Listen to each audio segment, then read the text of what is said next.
बिस्मिल्लाहिर्रहमानिर्रहीम। अस्सलाम वालेकुम स्टूडेंट्स, मैं हूं वाजिद अली कंबो, आपका chemistry teacher. Student second year chemistry chapter 14 और आज हम कार्बोहाइड्रेट्स इसको स्टडी कर रहे हैं। तो ये हम आगाज करते हैं।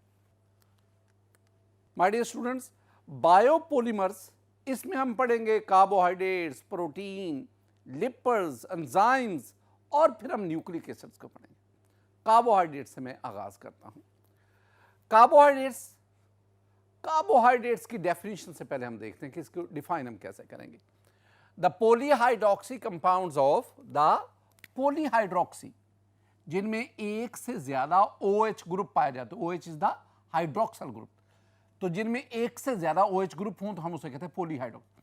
The polyhydroxy compounds of aldehydes and ketones.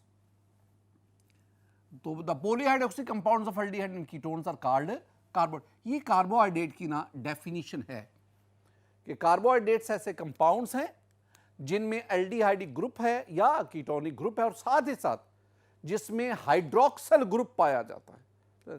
मसलन मैं आपके साथ ना एक कार्बोहाइड्रेट शेयर करता हूं, this one is the glucose. हम इसको आगे डिटेल से पढ़ेंगे। अगर आप इसमें देखेंगे ना, इस ग्लूकोज में ये जो ऊपर है, this one is the aldehydic group, और नीचे आप देखेंगे यू हैव 5 हाइड्रोक्सल ग्रुप। तो 5 हाइड्रोक्सल ग्रुप की वजह से दिस वन इज पॉलीहाइड्रोक्सी, और अल्डिहाइड ग्रुप की वजह से तो इसमें 2 फंक्शनल ग्रुप पाए जा रहे हैं, हाइड्रोक्सल ग्रुप और अल्डी। Similarly this one is the structure of fructose. अगर आप इस स्ट्रक्चर को देखेंगे तो इसमें ये आपके पास OH ग्रुप है, हाइड्रोक्सल ग्रुप है। एक से ज्यादा होने की वजह से हम इसे पॉलीहाइड्रोक्सल ग्रुप, पॉलीहाइड्रोक्सी कहते हैं। And this one is the ketonic group.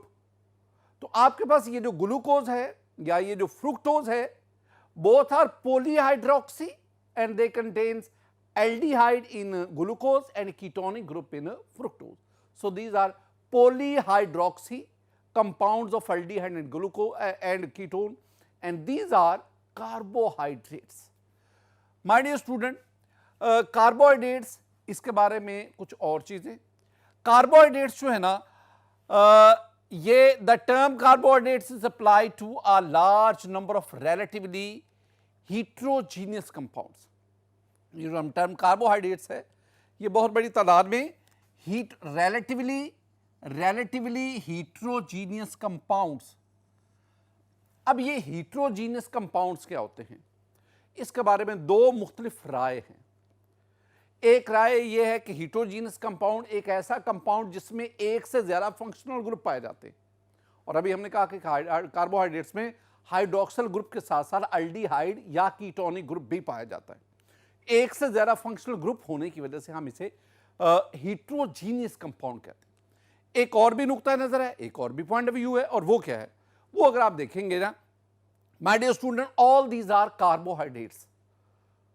आप इस कार्बोहाइड्रेट देखें, अ लार्ज वेराइटी, एक बहुत बड़ी तादाद में एक बहुत बड़ी वेराइटी मौजूद है कार्बोहाइड्रेट्स की। आप इसमें देख लें, honey, that is a grape, fruits, all these fruits are the starch, you have the glycogen, you have the cellulose, wood, all cotton, all these are carbohydrates. इसका मतलब क्या हुआ? इसका मतलब यह है कि नेचर में सबसे ज्यादा जो बायोपॉलीमर पाया जाता है, दैट इज द कार्बोहाइड्रेट। तो कार्बोहाइड्रेट सबसे ज्यादा देखें, the most abundant biomolecules on earth, जमीन पर या मैं नेचर में कहूंगा तो जमीन पर या नेचर में सबसे जो अबंडेंट बायोमॉलिक्यूल्स हैं, they are the carbohydrates. It should be kept in mind. Every year photosynthesis converts 100 billion metric tons of carbon dioxide and water into cellulose and other plants product। ये बहुत बड़ी तादाद है, ये बहुत बड़ी तादाद है जो फोटोसिंथेसिस के जरिए कार्बोहाइड्रेट, ये cellulose is a type of carbohydrate, carbohydrate की एक टाइप है। माय डियर स्टूडेंट, इसके साथ साथ एक और भी इंपॉर्टेंट बात आपसे इनमें बिठाएं। हमारी बुक में ना कहते हैं कि कार्बोहाइड्रेट्स आर कॉमनली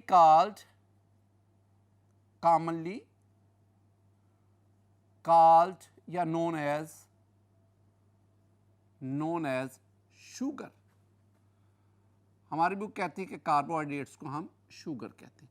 ये बात ना बड़ी हद तक ठीक है, लेकिन याद रखना तमाम कार्बोहाइड्रेट शुगर नहीं है। जैसे हम पॉलीसैकेराइड में पढ़ेंगे, स्टार्च है, सेलुलोज है, ग्लाइकोजन है, they are carbohydrates but they are non sugar. बहरहाल बुक ने एक सेंटेंस लिखा, वो मैंने आपके सामने। स्टूडेंट आगे बढ़े, नेम रीजनिंग। हम कार्बोहाइड्रेट्स इनको क्यों कहते हैं? देखें, कार्बोहाइड्रेट अगर आप इसको तोड़ेंगे तो ये बनता है hydrate of carbon, hydrate of carbon. तो carbohydrate, this one is actually the hydrate of carbon. हम इन्हें हाइड्रेट ऑफ कार्बन क्यों कहते हैं? हाइड्रेट का मतलब होता है water.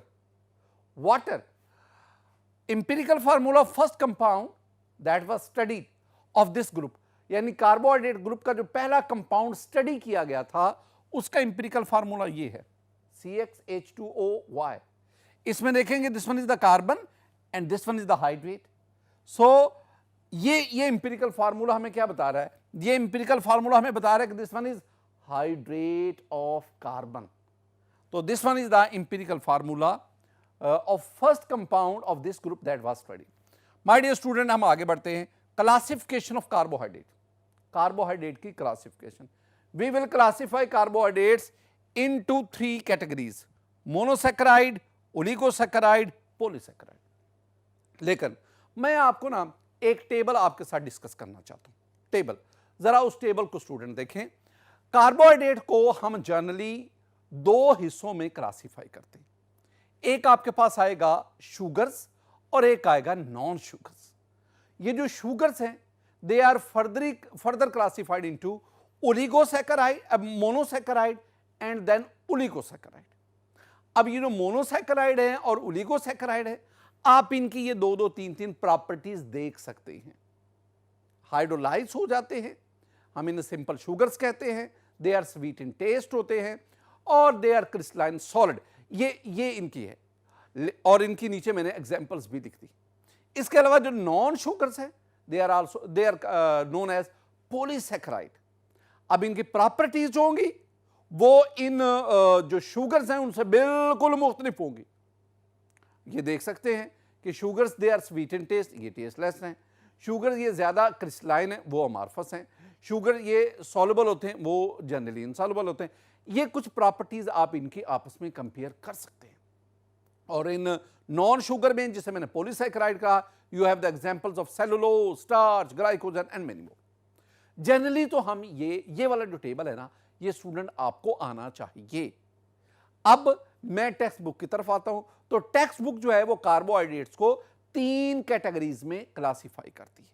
We have the monosaccharide, we have the oligosaccharide and we have the polysaccharide. Student, इस लेक्चर में ना मैं इन 3 टाइप्स में से 2 टाइप्स आपके साथ डिस्कस करूंगा। एक है मोनोसैकेराइड और दूसरा क्या है? ओलिगोसैकेराइड। इंशाअल्लाह नेक्स्ट लेक्चर में हम पॉलीसैकेराइड इसको डिस्कस करेंगे। तो पहले हम आगाज किससे करते हैं? मोनोसैकेराइड से। एक और भी बात ध्यान में रखना, ये जो सैकेराइड है ना, सैकेराइड, ये the word saccharide is derived from Greek word सैकर which mean sugar. इसका मतलब होता है शुगर। और एक और भी बात याद रखना, जब हम इनको नाम देंगे ना, तो नाम के एंड पे ओज आएगा, और ये जो ओज है, जैसे ग्लूकोज, जैसे फ्रुक्टोज, जैसे मेनोज, तो ओज का लफ्ज जो है ना, ये भी लफ्ज शुगर की तरफ इशारा है। ये सैकेराइड इट मीन शुगर, और ओज भी शुगर की तरफ इशारा है। तो पहले हम किसकी तरफ चलते हैं? हम मोनोसैकेराइड को स्टडी करते हैं। My dear student, monosaccharide, mono one, saccharide, सैकर्स मीन शुगर। इसके बारे में 2-3 पॉइंट्स तो पहले ज़हन में बिठाओ ना। Monosaccharides are simple sugars which can not be hydrolysed. 2 बातें हैं। मोनोसैकेराइड ये सिंपल शुगर्स हैं, सिंपल शुगर्स। और दूसरी बात इंपॉर्टेंट है, these carbohydrates can not be hydrolysed. इनकी हाइड्रोलिसिस नहीं होती। अब ये जो मोनोसैकेराइड हैं और ओलिगोसैकेराइड, जो 2 टाइप्स आज हम डिस्कस कर रहे हैं, मोनोसैकेराइड और oligosaccharide, both are sugars, both are crystalline solids, both are sweet in taste. लेकिन दोनों में फर्क क्या है? Monosaccharide can not be hydrolysed but oligosaccharide can be hydrolysed. ये दोनों में एक बुनियादी फर्क है। The empirical formula of monosaccharide is CH2ON, और N जो है that is from not less than 3, यानी जो N है ये 3, 4, 5, 6, 7 तक भी हो सकता है। Monosaccharide is either aldoses having the aldehydic group और ketoses having the ketonic group. मैं ना स्टूडेंट यहां तक आपसे कुछ बातें करता हूं, मैं मोनोसैकेराइड जरा डिटेल के साथ आपके साथ शेयर करता हूं। देखें, मैंने कहा कि मोनोसैकेराइड को आप दो तरह से आगे डिस्कस कर सकते हैं, क्लासिफाई कर सकते हैं। वो कैसे? अगर आप कार्बन एटम के on the basis of number of carbon atom, तो मिनिमम कितने कार्बन होंगे? 3 होंगे। तो अगर किसी मोनोसैकेराइड में 3 कार्बन होंगे तो हम उसे कहेंगे ट्राइओज। तो पहली टाइप क्या आ गई? ट्राइओसिस। अगर 4 कार्बन होंगे टेट्रोसिस, 5 कार्बन होंगे पेंटोसिस, 6 होंगे हेक्सोसिस, 7 होंगे हेप्टोसिस। तो number of carbon in the monosaccharide हम इनको ये मुख्तलिफ नाम देते। और एक और चीज माय डियर स्टूडेंट, ये जो हमने मोनोसैकेराइड पढ़े, जो हम कार्बोहाइड्रेट पढ़ रहे हैं, इनमें हाइड्रोक्सिल ग्रुप तो है, OH ग्रुप है। इसके साथ ही साथ इनमें at the end of chain अगर कार्बोनिल ग्रुप हो, this one is the aldehydic group. और अगर एंड कार्बन के अलावा किसी और कार्बन पर कार्बोनिल ग्रुप हो, this one is the ketonic group. तो इसका मतलब है कुछ मोनोसैकेराइड में एल्डिहाइडिक ग्रुप होगा और कुछ में कीटोनिक ग्रुप होगा। अगर किसी मोनोसैकेराइड में एल्डिहाइडिक ग्रुप हो तो हम उसे कहते हैं एल्डोसिस, और अगर किसी में कीटोनिक ग्रुप हो तो हम उसे कहते हैं कीटोसिस। मसलन अब 3 कार्बन वाले कार्बन की बुनियाद पर हम इसे क्या कहेंगे? ट्राइओसिस। अगर आप इसको देखेंगे, इस 3 कार्बन वाले यानी ट्राइओसिस मोनोसैकेराइड में ये एल्डिहाइडिक ग्रुप है। This one is glyceraldehyde. क्या कहलाएगा? ग्लिसरैल्डिहाइड। और अगर आप इसको देखेंगे, इसमें 3 कार्बन तो है, ट्राइओसिस तो है, लेकिन इसमें एल्डिहाइडिक ग्रुप की बजाय ये कीटोनिक ग्रुप है। This one is dihydroxy acetone.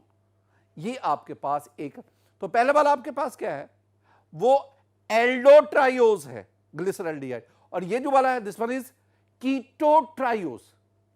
Aldo और कीटो एल्डिहाइडिक और कीटोनिक ग्रुप की तरफ इशारा है, और ट्राइओसिस जो है वो इसमें नंबर ऑफ कार्बन एटम। बिल्कुल इसी तरह this one is the glucose. It has 6 carbon, you can count it. It has 6 carbon. So this one is hexosis. और इसमें कौन सा ये फंक्शनल ग्रुप कौन सा है? एल्डिहाइडिक है। तो क्या बनेगा? ये एल्डिहाइड की वजह से एल्डो हेक्सोज।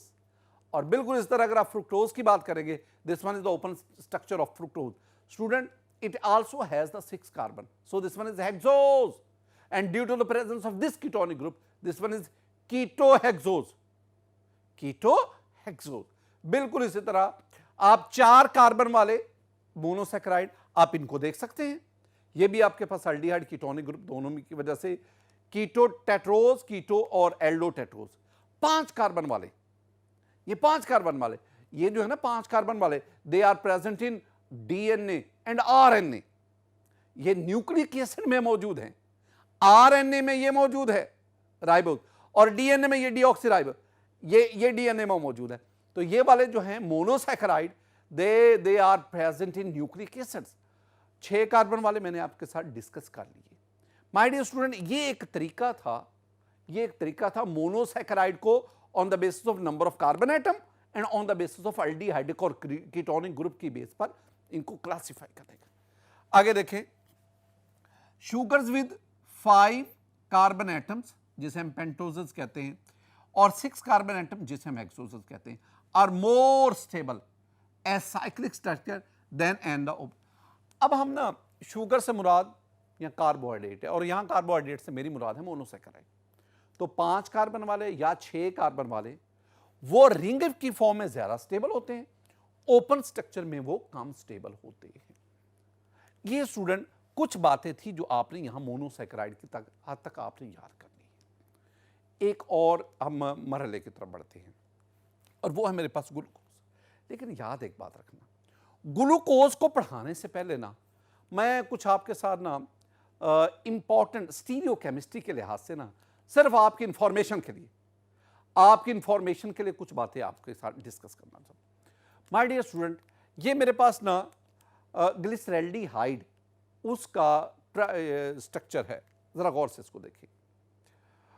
अगर आप इसको ना आप इसका ऑप्टिकल आइसोमर देखेंगे तो वो बिल्कुल ऐसे आता है, वो ये बिल्कुल।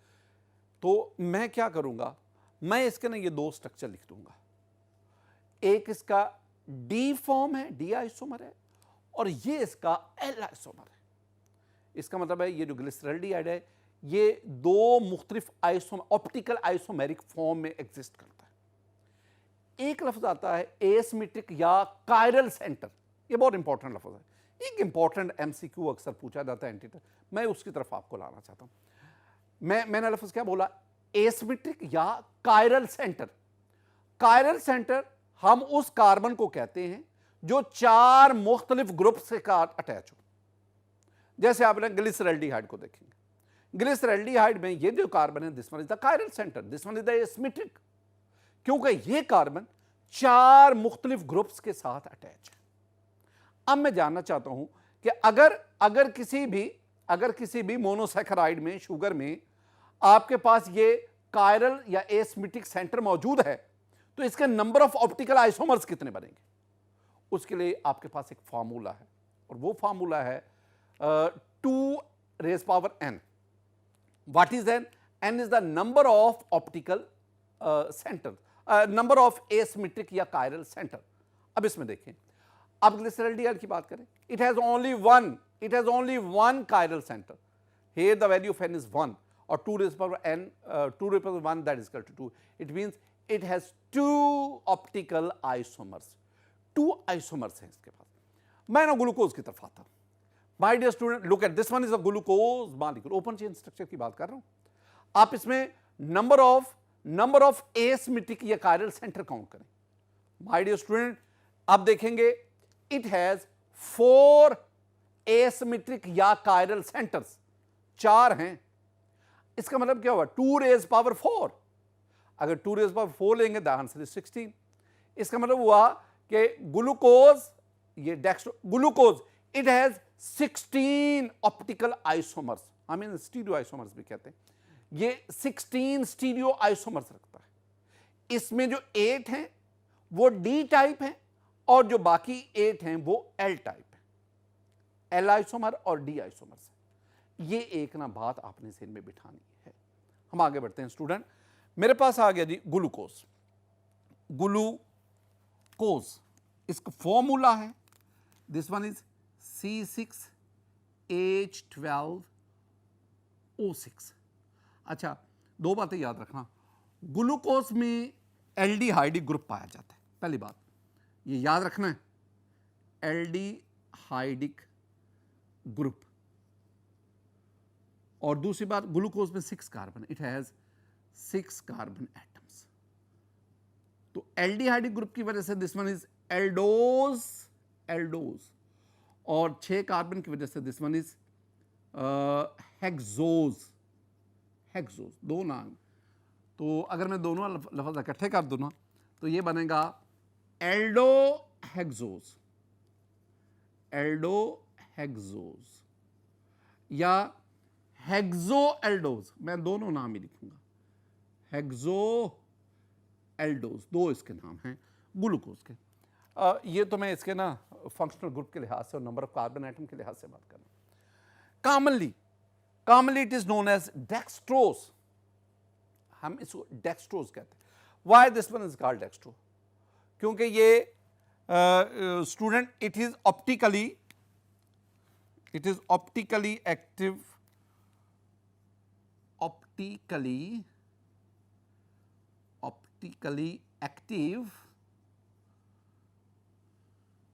optically active dextrorotatory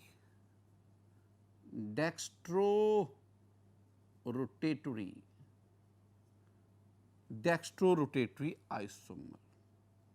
That is why it is called dextrose. This one is also called grape sugar. Why this one is called grape sugar? Because It is present in most of the fruits, especially in grapes and in honey. यानी दो बातें, present in fruits, in free states, especially in grapes, अंगूरों में, और in honey, शहद में ये मौजूद होता है. This one is called grape sugar. तो फ्रूट्स में मौजूद है, ग्रेप्स और हनी में ये तो खास तौर पर मौजूद है. Blood sugar, glucose sometime called blood sugar because it is present in human blood. Small quantity of glucose is present in human blood and urine. इंसानी खून और यूरन में ग्लूकोज की बहुत कम मिकदार मौजूद है. कितनी मिकदार मौजूद है? कहा जाता है कि 70 to 110 मिलीग्राम है, that is present in 100 millilitre of blood. लेकिन मौजूद तो है ना, उसकी वजह से हम इसे क्या कहते हैं. अब याद रखना, ये जो मैंने 3 इसके मुख्तलिफ नाम लिखे ना, ये फ्री स्टेट में इन चीज़ों में मौजूद है. Glucose is present occur in free state, in fruits, in grapes, in blood, free state में मौजूद है. In combined state, it forms a major component of many disaccharide and polysaccharide. जरा गौर से, एक डाइसेक्राइड हम क्या कहते हैं? Sucrose. My dear student, sucrose 2 चीजों से बना है.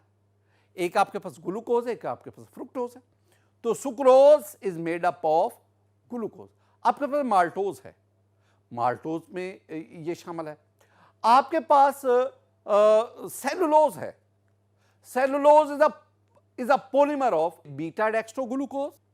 इस तरह और भी कई आपके पास पॉलीसैकेराइड हैं जो ग्लूकोज, जिनमें जो मोनोमर्स है वो ग्लूकोज है.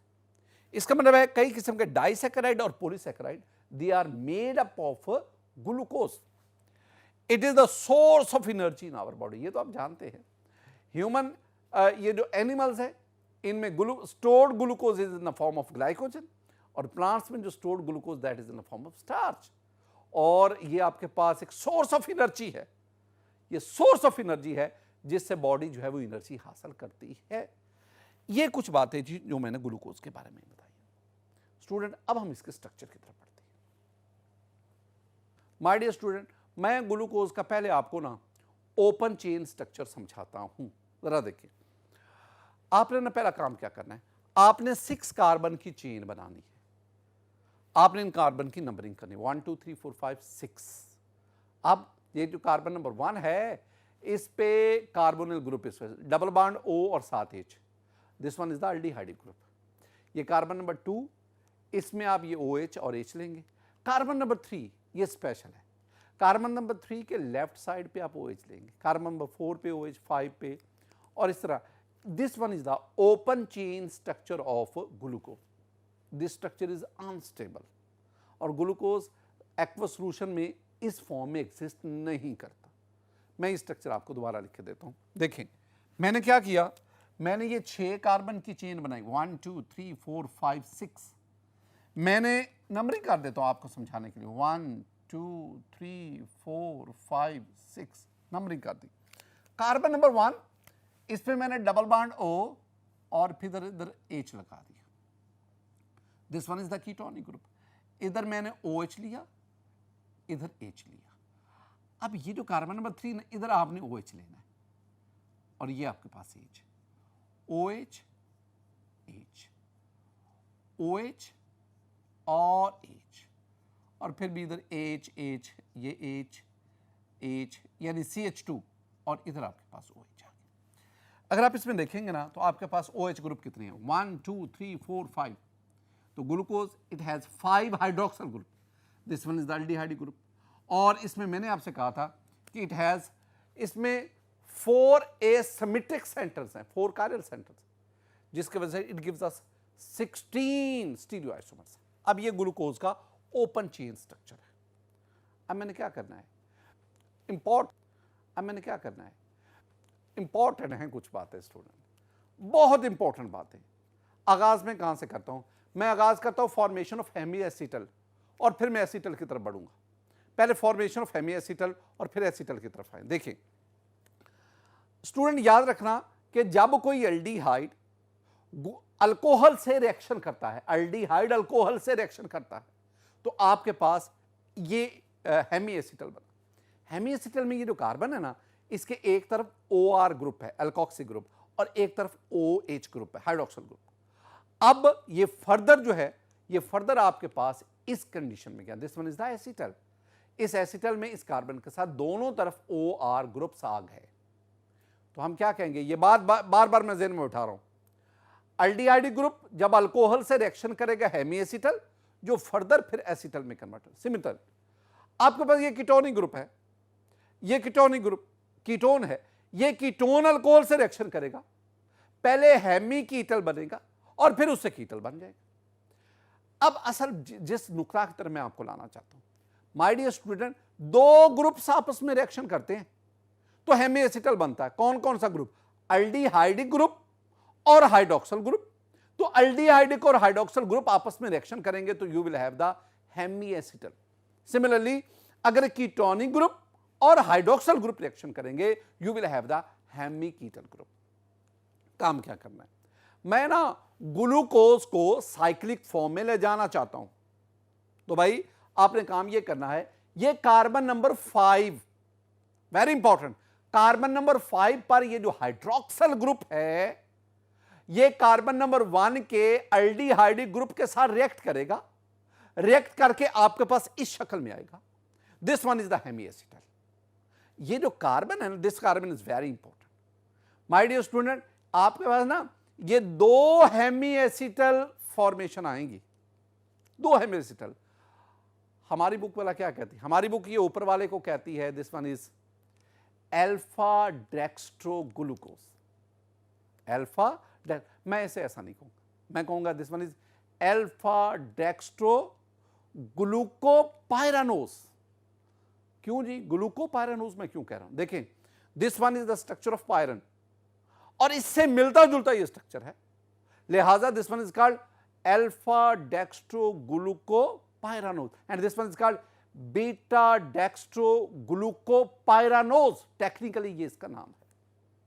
अच्छा अब जरा एक और चीज, ये जो दोनों है ना अल्फा डेक्स्ट्रो और beta dextro glucopyranose, these are also interconvertible, ये भी आपस में इंटरकन्वर्टेबल है। तीन चीजें आपके सामने आ गई, एक आपके पास, मैं अगर बुक वाली बात ही करता हूं ना आसान सी, आपके पास ये बीटा डेक्स्ट्रोग्लूकोज, फिर open chain glucose in open chain structure, and you have the beta dextroglucose alpha dextro. अब ये तीन चीजें आ गई। अब ये जो बीटा डेक्स्ट्रोग्लूकोज है, it is more stable than alpha dextroglucose. कितना, बीटा डेक्स्ट्रोग्लूकोज ये ज्यादा अबंडेंटली एग्जिस्ट करता है, ये 64% है, और अल्फा डेक्स्ट्रोग्लूकोज ये सिर्फ 34% है, 36% है। और ये जो आपके पास ओपन स्ट्रक्चर, ये तो बहुत कम है ना, ये आपके पास 0.02% एग्जिस्ट करता है। ये जो एग्जिस्टेंस है ना, ये मैं आपको एक्वस सॉल्यूशन में ये आपके साथ डिस्कस कर रहा हूं। अब इन्हीं चीजों को जरा स्टूडेंट मैं आपको बना के, जैसे आपने एग्जाम में बनाना है, उसको भी जरा देखिए। मैंने क्या कहा, मैंने कहा आपके पास ये जो कार्बन नंबर 1 है और कार्बन नंबर 5 है, तो इसका ये जो OH ग्रुप है, इसके साथ रिएक्शन करेगा। Hydroxyl group of carbon number 5 will react with aldehyde group of carbon number 1। आपके पास दो शक्लें आ गई। अच्छा ना, ये जो आपके पास इसका साइक्लिक स्ट्रक्चर बनता है ना ग्लूकोज का, ये 6 मेंबर्ड होता है। 6 मेंबर्ड कैसे, जरा देखो, ये कार्बन नंबर, यहां पे कार्बन, यहां पे कार्बन, यहां पे कार्बन, ये कार्बन, ये कार्बन और ये ऑक्सीजन है।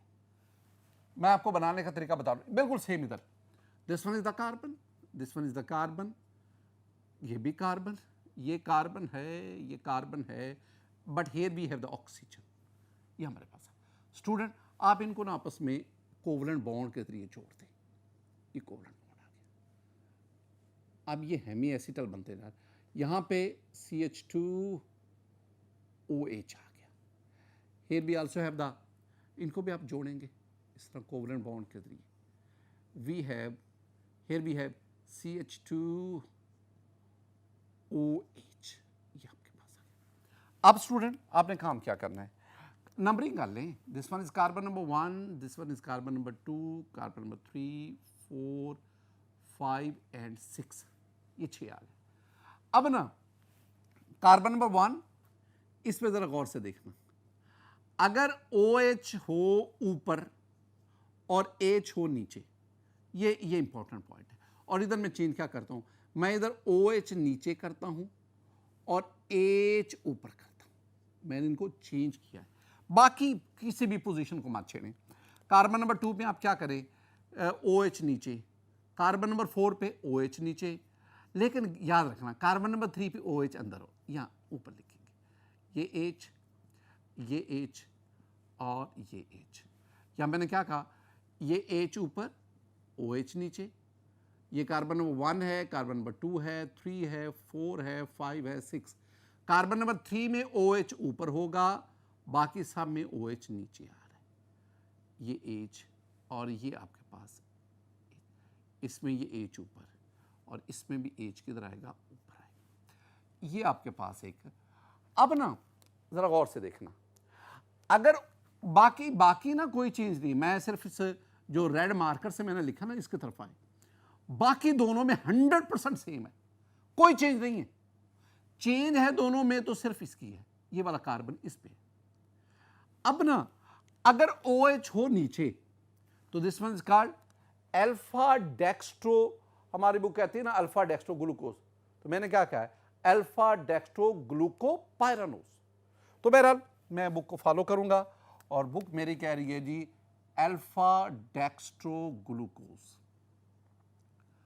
और अगर OH ऊपर जाएगा this one is called beta dextro glucose, these are two. अब ना ये इसमें इंटर कन्वर्टेबल है, ये इसमें इंटर कन्वर्टेबल है, और ये दोनों आपस में म्यूटो रोटेशन होती है, ये आपस में इंटर कन्वर्टेबल। इन चारों में, इन तीनों में ये जो बीटा वाली, this one is the most stable cyclic form, वो भी स्टेबल है लेकिन लेस स्टेबल है। यानी ये 2/3 एग्जिस्टेंस है, वो 1/3 एग्जिस्टेंस, और ये तो लीस्ट स्टेबल है और इसके एग्जिस्टेंस एक्वस सॉल्यूशन में बहुत ही कम पाई जाती है। आपने इन स्ट्रक्चर को याद करना है। बाद दफा एग्जाम में ना ये आपसे स्ट्रक्चर ही पूछ लिखते हैं, राइट डाउन द, यानी एग्जाम में क्वेश्चन क्या आता है, write down the open chain structure and cyclic structures of glucose. तो फिर आपने इन स्ट्रक्चर को, लेकिन इसमें गलती नहीं होनी चाहिए। स्टूडेंट हम आगे बढ़ते हैं। We have another monosaccharide that is fructose. Fructose के बारे में, it is found in combined and free state. Combined state में भी है, कंबाइंड का मतलब है कि फ्रुक्टोज जो है ये ग्लूकोज के साथ मिलता है तो आपके पास सुक्रोज बन जाता है, तो सुक्रोज में it is in combined state. और भी कई ऐसे कार्बोहाइड्रेट्स हैं जिसमें फ्रुक्टोज कंबाइंड स्टेट में पाया जाता है। दूसरी बात, it is used as a sweetening agent in confectionery.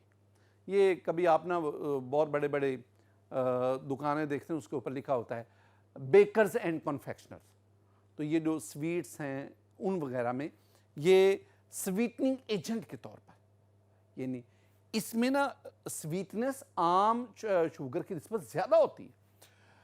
As substitute of cane sugar के एक सब्स्टिट्यूट के तौर पर use. Structure of fructose, my dear student, first of all this one is the open chain structure of fructose. 6 carbon की chain बनाएं, हर carbon की numbering करें। अब ना कार्बन नंबर 2 पे डबल बॉन्ड O यानी कीटोनिक ग्रुप बन गया ना, और कार्बन नंबर 3 की लेफ्ट साइड पे आपने OH लगाना है, बाकी सब पे राइट पे OH और लेफ्ट पे आप H लगाना। This one is the open chain structure of fructose. My dear student, ये जो फ्रुक्टोज है ये भी एक्वस सॉल्यूशन में जाकर साइक्लिक फॉर्म में, और साइक्लिक फॉर्म में ये स्टेबलाइज हो जाता है।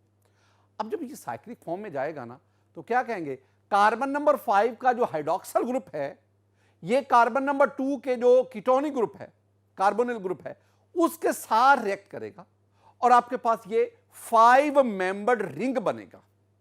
ये 5 मेंबर्ड। अब ये भी 2 शक्लों में पाया जाता है, ये भी अल्फा डेक्स्ट्रो और बीटा डेक्स्ट्रो। लेकिन यहां पे ना मैं दोबारा बात करना चाहूंगा, यहां पे एक बात ज़हन में बिठाना, ये जो अल्फा डेक्स्ट्रो फ्रुक्टोज नहीं हम इसे कहते, this one is alpha dextro furanose, beta dextro furanose. Why this one is called furanose? Because the basic structure of alpha and dextra cyclic form of fructose, it is very much resemble to that of furan. Furan से structure resemblance की वजह से हम इसके cyclic structure को alpha डेक्स्ट्रोफ्यूरानोज या beta डेक्स्ट्रोफ्यूरानोज कहते हैं। इन दोनों में से एक बार याद रखना, आपकी इंफॉर्मेशन के लिए बता रहा हूं।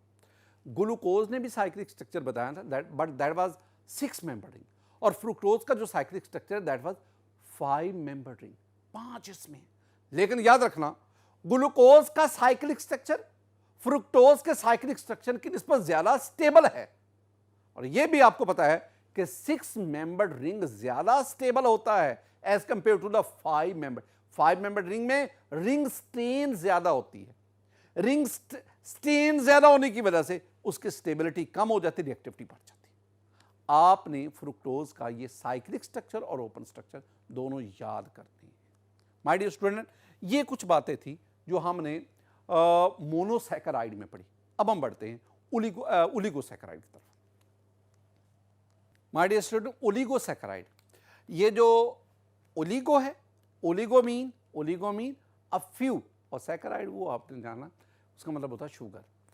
पहला डेफिनेशन, ओलिगोसैकेराइड की डेफिनेशन में the carbohydrates which are formed when 2 to 9, ये हमारी टेक्स्ट बुक कह रही, when 2 to 9 monosaccharide units combined by glycosidic linkage, very important, glycosidic linkage by the loss of water molecule is called oligosaccharide। ये 2 to 9 monosaccharide unit मिलेंगे, ग्लूकोसिडिक linkage, हम इससे पहले ester linkage, amide linkage, आज ग्लूकोसिडिक linkage इसको भी देखेंगे, और there is a loss of water molecule, दो मिले, वाटर का लॉस हो, दैट इज कंडेंसेशन, और कंडेंसेशन को उलट हम फिर हाइड्रोलिसिस भी बोलते हैं।